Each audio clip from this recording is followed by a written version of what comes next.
नमस्कार बंधुरा आशा करी सबाई खूब भालो आछो। शुभमिता ब्लगे सबाइके स्वागत जानाई। आज के तोमादेर साथे शेयर करब डिमेर एक अपूर्व रेसिपि। डिमेर এই রেসিপিটা দিয়ে गरम भात হোক বা রুটি পরোটা যে কোনো কিছুই দারুণ লাগে খেতে। একই ধরনের মশলা দিয়ে যদি একটু ভিন্নভাবে রান্নাটা করা যায় তাহলে কিন্তু সেই রেসিপির স্বাদ ও গন্ধ সম্পূর্ণ বদলে যায়। তবে বন্ধুরা বাড়িতে অবশ্যই একবার হলেও এইভাবে ডিমের রেসিপি বানিয়ে আমায় কমেন্ট করে জানাতে ভুলো না কিন্তু রেসিপিটা তোমাদের কেমন লাগলো। তাহলে চলো বন্ধুরা রেসিপিটা দেখে নেওয়া যাক। রেসিপিটা কেউ স্কিপ করো না, স্কিপ করলে আমি কি পদ্ধতিতে রেসিপিটা বানালাম বা কী মশলার অ্যাড করলাম সেটা তোমরা মিস করে যাবে, তখন হয়তো রেসিপিটা খেতে এতটা ভালো হবে না। এখানে আমি প্রথমেই 4টে ডিম ফাটিয়ে নিয়েছি। ডিমের পরিমাণটা তোমরা তোমাদের পছন্দ মতো চাইলে আরও বাড়িয়ে বা কমিয়েও নিতে পারো। ডিমগুলো ফাটিয়ে নিয়েছি, তবে এখানে আমি একটা স্পেশাল মশলা বানিয়ে নিয়েছি। এই মশলাটা ঠিক কী দিয়ে বানিয়েছি সেটা আমি তোমাদের কিছুক্ষণ পরে শেয়ার করছি, তোমরা রেসিপিটা কন্টিনিউ করতে থাকো। ডিমের মধ্যে দিয়ে দিলাম স্বাদ অনুযায়ী লবণ আর বেটে রাখা মশলার 1 চামচ পরিমাণে দিয়ে দিচ্ছি। এরপর ডিমটা খুব ভালোভাবে ফেটিয়ে নেব। তবে এখানে মনে হচ্ছে যে পাত্রটা একটু ছোট হয়ে গেছে, এই জন্য আমি বাটিটা পাল্টে নিলাম। এরপর ডিমটা ভালোভাবে ফেটিয়ে নেব। এই ডিমের মিশ্রণের মধ্যে দিয়ে দিচ্ছি সামান্য একটু হলুদের গুঁড়ো কালারের জন্য, আর খুবই অল্প পরিমাণে দিয়ে দিলাম জিরের গুঁড়ো।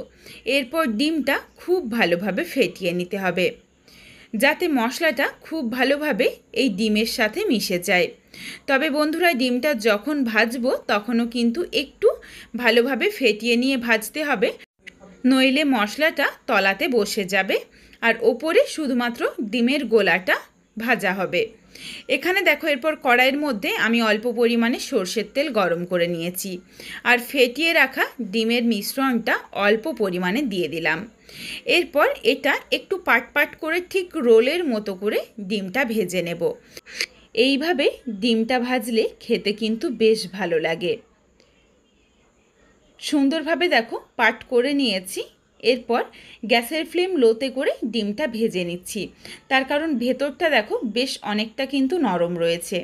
আঁচটা বাড়িয়ে দিলে সেই ক্ষেত্রে পুড়ে যাবে, অথচ ভেতরটা কাঁচা থেকে যাবে।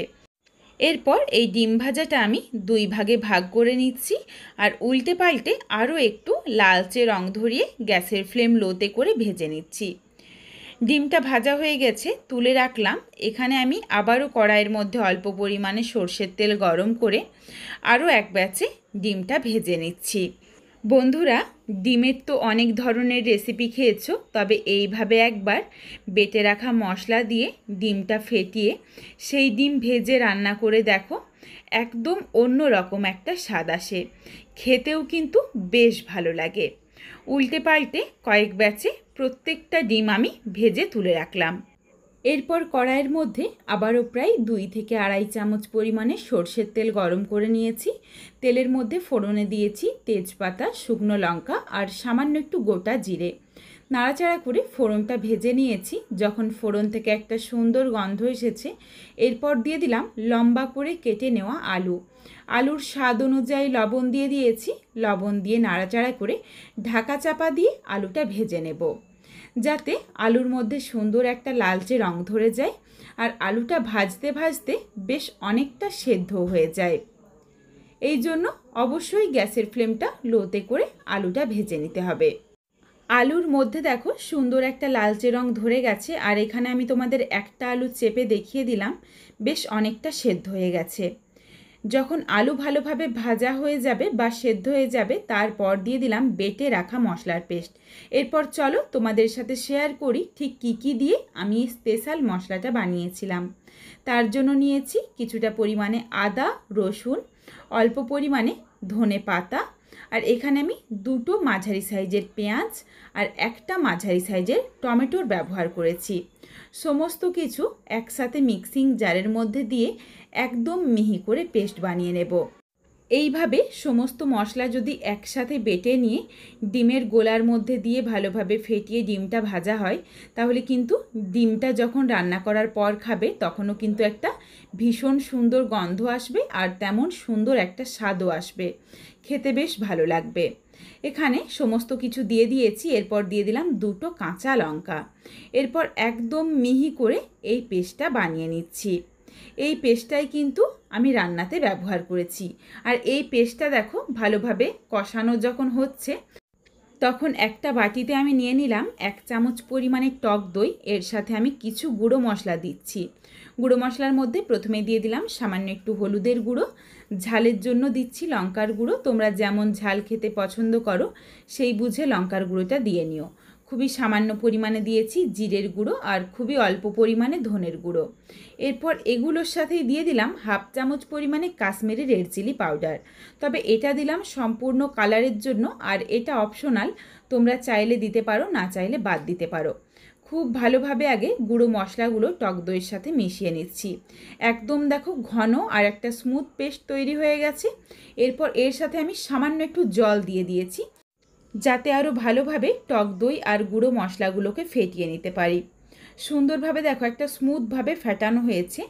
টক দই কিন্তু যত ভালোভাবে ফেটানো হবে ততই কিন্তু রান্নাটার মধ্যে টক দইটা ফেটে যাওয়ার কোনো রকম সম্ভাবনা থাকবে না। যখন মশলাটা খুব ভালোভাবে কষানো হয়ে গেছে, কড়াইতে দেখো লেগে যাচ্ছে, কারণ এখানে আমি তেলের পরিমাণটা অল্প ব্যবহার করেছি। এরপর এখানে দিয়ে দিলাম টক দইয়ের মিশ্রণটা। টক দই দিয়ে নাড়াচাড়া করে মিশিয়ে নিচ্ছি। তবে টক দইটা খুব বেশি আঁচের মধ্যে কষানো যাবে না। আর এখানে টক দই দেওয়ার সাথে সাথেই সামান্য একটু জল দিয়ে দিলাম, যাতে একটু কড়াইটা ঠান্ডা হয়ে যায়। কড়াই যদি খুব গরম অবস্থাতেও টক দই ব্যবহার করা হয়, তখনও কিন্তু টক দইটা ফেটে যেতে পারে। আজকে আমি যেই পরিমাণ আদা, রসুন, পেঁয়াজ বা আরও যা যা মশলা টক দই বা গুঁড়ো মশলা যারই ব্যবহার করি না কেন, প্রত্যেকটা কিন্তু 4টে ডিম আর আমি যেটুকু আলু নিয়েছি সেই মতো মশলা। এরপর তোমরা যদি ডিম বা আলুর পরিমাণটা কমিয়ে বা বাড়িয়ে নাও, সেই ক্ষেত্রে কিন্তু তোমাদের মশলার পরিমাণটাও কমিয়ে বা বাড়িয়ে নিতে হবে। মশলাটা দেওয়ার পর ভালোভাবে কষিয়ে নেওয়া হয়ে যাওয়ার পর ঢাকা চাপা দিয়ে বেশ কিছুক্ষণ সময় নিয়ে আলুর সাথে মশলাটা কষিয়ে নিয়েছি, যাতে আলুটা যেটুকু সেদ্ধ হতে বাকি রয়েছে গ্যাসের ফ্লেম লোতে করে মশলাটা কষাতে কষাতেই দেখো আলুটা কিন্তু সুন্দরভাবে সুসেদ্ধ হয়ে গেছে। এরপর এখানে আমি কিছুটা পরিমাণে জল দিয়ে দিলাম। জল দিয়ে ভালোভাবে মিশিয়ে নিচ্ছি।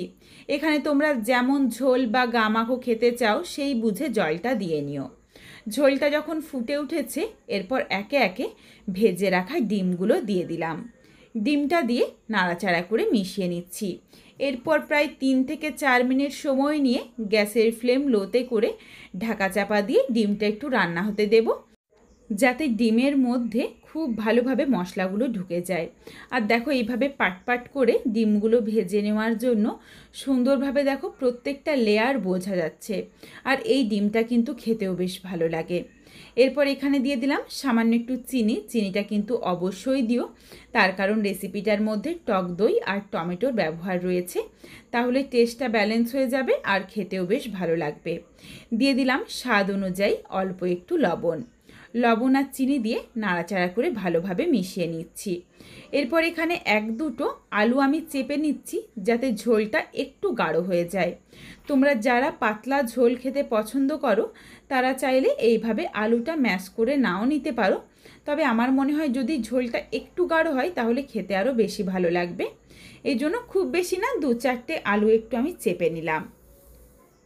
এরপর ঢাকনা দিয়ে আবারও আমি 1 থেকে 2 মিনিটের মতো একটু রান্না হতে দিচ্ছি, কারণ মনে হচ্ছে ঝোলটা একটু বেশি রয়েছে আর একটু শুকিয়ে গেলে ভালো হবে। একদম দেখো রেসিপিটা রেডি হয়ে গেছে, কতটা দুর্দান্ত একটা কালার এসেছে। এরপর নামিয়ে নেওয়ার আগে 1 চিমটি পরিমাণে গরম মশলার গুঁড়ো দেব। আর কোনো কিচ্ছু দেওয়ার দরকার নেই। এখানে আমি ধনেপাতা বাটার ব্যবহার করেছি বলে আর কিন্তু ধনেপাতা কুচিরও ব্যবহার করলাম না। এই রেসিপিটা বন্ধুরা স্বাদে গন্ধে অতুলনীয়, আর যে কোনো কিছুর সাথেই তোমরা খেতে পারো। বাড়িতে অবশ্যই একবার হলেও এইভাবে ডিমের রেসিপি বানিয়ে আমায় কমেন্ট করে জানাতে ভুলো না কিন্তু রেসিপিটা তোমাদের কেমন লাগলো। আর রেসিপিটা তোমাদের যদি ভালো লেগে থাকে তাহলে লাইক করো, শেয়ার করে বন্ধুদের দেখার সুযোগ করে দিও। আর অবশ্যই আমার চ্যানেলটিকে হাইপ করে দিও যাতে আমি আরও এগিয়ে যেতে পারি। বন্ধুরা, তোমরা যদি আরও এই ধরনের নিত্য নতুন রেসিপি দেখতে চাও তাহলে আমার চ্যানেলটিকে সাবস্ক্রাইব করে পাশে থাকা বেলটি অন করে অল নোটিফিকেশান অন করে দিও, যাতে আমার প্রত্যেকটা রেসিপির নোটিফিকেশান সবার প্রথমে তোমাদের কাছে পৌঁছে যায়। আবারও খুব শীঘ্রই হাজির হচ্ছি নতুন কোনো এক রেসিপি নিয়ে।